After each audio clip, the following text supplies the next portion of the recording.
একজন যুবকের কতটুকু সামর্থ্য থাকলে বিয়ে করতে পারবে? একজন যুবকের সর্বনিম্ন 10 দিরহামের সামর্থ্য থাকলে সে বিয়ে করতে পারবে।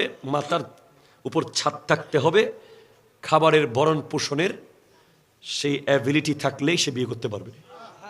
বিবিকে মাথার উপরে ছাদ, তার কাপড় চোপড় ভরণ পোষণ এবং মাত্র 10 দিরহাম।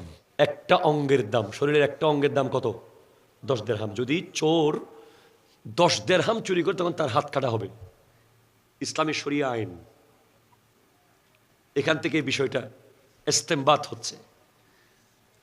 কিন্তু মুস্তাহাব হলো 500 দিরহাম উত্তম।